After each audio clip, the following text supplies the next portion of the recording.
I'm Amy Cherry. This local news is a service of Flagler County's Toyota dealer, Beaver Toyota, here to wow ya. Technology plays a pivotal part in a recent arrest. Sheriff Rick Staley says deputies were alerted to a stolen trailer out of Volusia County traveling on State Road 100 near Belterre Parkway. Our real-time crime center was able to follow the vehicle in real time until deputies and Bunnell police were able to pull the vehicle over. I was in the field and was able to join the felony stop as the individual was removed from the vehicle and apprehended. He was found to be armed with a firearm and had brass knuckles inside the vehicle. He also had thousands of dollars of counterfeit cash. 35-year-old Anye Mixon Jr. was charged Monday with grand theft of a motor vehicle, carrying a concealed weapon, and possession of forged bills. He's behind bars in Flagler County after failing to post more than $12,000 bond.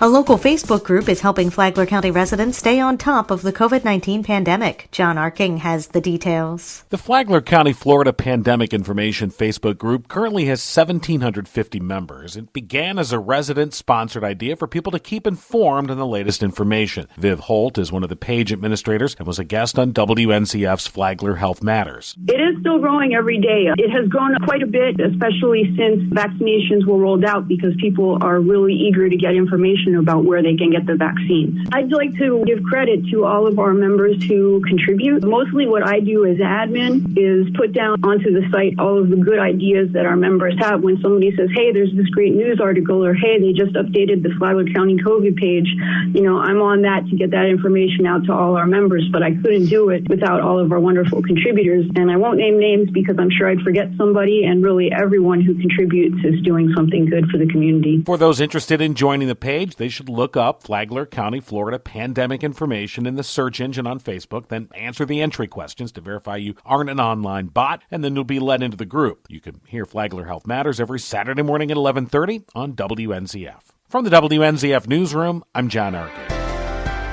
Palm Coast City Council observed a moment of silence for their former mayor and fellow councilman John Netz, who died Saturday from complications tied to COVID-19. Mayor Melissa Holland spoke of his lasting legacy as one of Palm Coast's founding fathers. Is our longest-serving city council member, pioneer to this city, a friend to many, a family member to some, and his legacy will live on. Councilman Eddie Branquinho harkened back to his last moment with Netz. I was just thinking about the last words he had with me in this building over here. And they will go to my grave with me because he was a phenomenal person. Councilman Nick Klufis fondly recalled what he called John Nettisms. Keeping Palm Coast clean, green, and serene and marine is something John Netz used to tell me, and also, if you don't know where you're going, any path will get you there. These are things that, as I recite them in the future, I'll always look back and I'll remember that John was the one who told me that, and I'm just humbled and thankful to have known such a great guy. Netz was 78.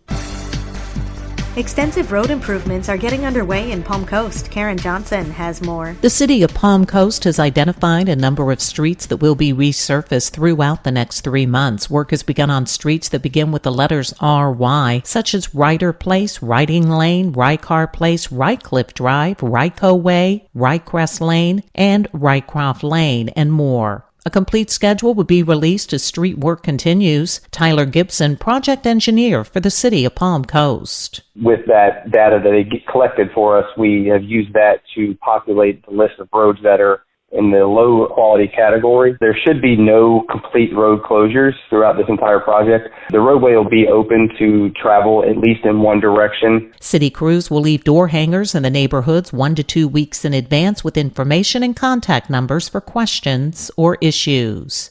For Flagler's Morning News, I'm Karen Johnson.